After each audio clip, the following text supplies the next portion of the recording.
Hi అండి, అందరికీ నమస్కారం. Welcome to our channel. ఈరోజు నేను ఒక చక్కనైన ఒక అందమైన స్టోరీతో మీ ముందుకు వచ్చానండి. అయితే వీడియోలోకి వెళ్ళే ముందు నా చిన్న రిక్వెస్ట్ ఏంటంటే, చాలామంది వీడియో చూస్తున్నారు కానీ ఛానల్ని సబ్స్క్రైబ్ చేసుకోవట్లేదు. సో తప్పకుండా ఛానల్ని సబ్స్క్రైబ్ చేసుకొని మరిన్ని మంచి విషయాల్ని నా ఛానల్లో చూస్తారని ఆశిస్తున్నాను. అలాగే వీడియోని చూసి తప్పకుండా ఒక లైక్ చేయండి, ఎందుకంటే మీరు ఇచ్చే లైకే నాకు ఒక బూస్ట్ ఎనర్జీ లాంటిది. సో వీడియోని తప్పకుండా లైక్ చేసి మీ ఫ్రెండ్స్ అండ్ ఫ్యామిలీ మెంబర్స్కి మీకు నచ్చినట్టయితే షేర్ చేయండి. అయితే వీడియోలోకి వెళ్ళిపోదాం. ఏం లేదండి, ఈ మధ్యన నేను ఒక అద్భుతమైన కథను చదివాను. అదే కథను అలాగే మీకు కూడా వినిపిస్తాను, ఒకసారి వినండి. కథ విన్న తర్వాత నిజంగానే చాలా అంటే చాలా బాగుంటుందని మీరు తప్పకుండా లైక్ చేస్తారు. సో అయితే రాత్రి 11 గంటలకు తాళం వేసి ఉన్న ఒక ఇనుప ద్వారం బయట నుంచి ఒక పిలుపు వినిపించింది. ఎవరా అని వచ్చి చూస్తే గుమ్మం ముందు ఒక పెద్దాయన ఉన్నారు. చాలా దూరం వచ్చినట్లుగా నలిగిపోయిన బట్టలు చేతిలో ఉండి చిన్న సంచితో నిలబడి ఉన్నారట. ఆయన తన చేతిలో చిన్న కాగితంలోకి చూస్తూ, ఆనంద్ నెంబర్ 8 యోగానంద వీధి ఇదే కదూ అని అడిగారు ఒక వ్యక్తిని. అప్పుడు ఆ వ్యక్తి, అవును నేనే ఆనంద్, ఇదే ఆ చిరునామా, మీరు ఎవరు అని అడిగాడట. ఆయన చిన్నగా వణుకుతూ తడారిపోయిన తన పెదవులను నాలుకతో తడుపుకుంటూ, బాబు నేను మీ నాన్నగారు మిత్రుణ్ణి, మీ ఊరు నుండే వస్తున్నాను. నాన్నగారు మీకు ఈ ఉత్తరం ఇచ్చి మీ సాయం తీసుకోమన్నారు అని ఉత్తరాన్ని చేతిలో పెట్టారట. వెంటనే ఆ ఆనంద్ అనే అతను ఆ ఉత్తరాన్ని తీసుకొని, నాన్నగారా అంటూ ఆశ్చర్యంగా ఉత్తరాన్ని తీసుకొని ఆత్రంగా చదివారట. అందులో, ప్రియమైన ఆనంద్, నీకు నా ఆశీర్వాదాలు. ఈ ఉత్తరం తీసుకొని వచ్చిన వ్యక్తి నా స్నేహితుడు, పేరు రామయ్య, చాలా కష్టజీవి. కొద్ది రోజుల క్రితం ఈయన కొడుకు ఒక యాక్సిడెంట్లో చనిపోయాడు. నష్టపరిహారం కోసం తిరుగుతున్నాడు. అది వస్తే ఆయనకు ఆయన భార్యకు రోజు గడవడానికి కాస్త తోడవుతుంది. యాక్సిడెంట్ జరిగిన తర్వాత పోలీసులు వారి విచారణలు, ట్రావెల్స్ వారు ఇస్తామన్న నష్టపరిహారపు పేపర్లు అన్నీ సేకరించి నీకు పంపించాను. డబ్బులు హెడ్ ఆఫీస్లో తీసుకోమన్నారట. ఆయనకు హైదరాబాద్ కొత్త, ఏమీ తెలియదు. నువ్వు ఆయనకు సహాయం చేస్తావని నమ్ముతున్నాను. ఆరోగ్యం జాగ్రత్త, కుదిరినప్పుడు ఒకసారి ఊరు రావాల్సిందిగా కోరుతున్నాను అని వాళ్ళ నాన్నగారు ఆనంద్కి రాసిన ఉత్తరాన్ని ఆనంద్ చదివాడు. ఆనంద్నే చూస్తూ నిలబడి ఉన్నారు రామయ్య గారు. ఒక్క నిమిషం ఆలోచించి లోపలికి రమ్మన్నారు. మంచినీళ్ళు తెచ్చి ఇచ్చి, ఏమైనా తిన్నారా అని అడిగాడు. లేదు బాబు, ప్రయాణం ఆలస్యం కావడంతో నాతో పాటు తెచ్చుకున్న 2 పళ్ళు మాత్రమే తిన్నానని చెప్పారు. వెంటనే ఆ ఆనంద్ 4 దోశలు వేసుకొచ్చి అందులో కొద్దిగా ఊరగాయ వేసి అతని చేతిలో పెట్టారు. మీరు తింటూ ఉండండి అని చెప్పి ఆ గది బయటకు వచ్చి కొన్ని ఫోన్లు చేసుకుని తిరిగి ఆయన దగ్గరికి వచ్చేశాడు.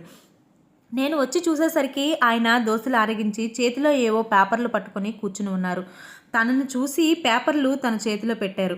అందులో యాక్సిడెంట్లో చనిపోయిన వారి అబ్బాయి ఫోటో కూడా ఉంది. కుర్రాడు చాలా అందంగా ఉన్నాడు. సుమారు 22 సంవత్సరాల వయసు ఉంటుంది. తన కళ్ళల్లో నీళ్లు తిరిగాయి. ఇతడు నా ఒక్కగానొక్క కొడుకు. అంతకు ముందు పుట్టినవారు చిన్నతనంలోనే అనేక కారణాల వల్ల చనిపోయారు. ఇతడు మాత్రమే మాకు మిగిలాడు. పేరు మహేష్.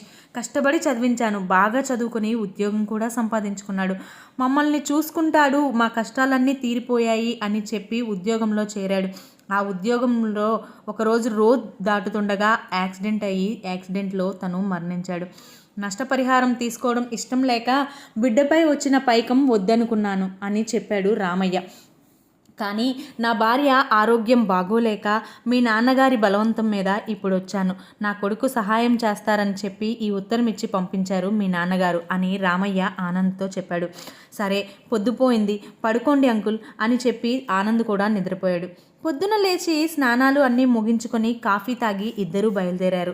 దారిలో ఓ టిఫిన్ కూడా చేసి ఆయన తీసుకొచ్చిన పేపర్లోని అడ్రస్ ప్రకారం ఆ ఆఫీస్కి చేరుకున్నారు. ఇక నేను చూసుకుంటాను, నువ్వు వెళ్ళు బాబు అని రామయ్య గారు ఆనందతో అనగా, లేదంకుల్, నేను ఈరోజు ఆఫీస్ సెలవు పెట్టాను, పర్లేదులేండి అని దగ్గరుండి నష్టపరిహారాన్ని ఇప్పించాడు.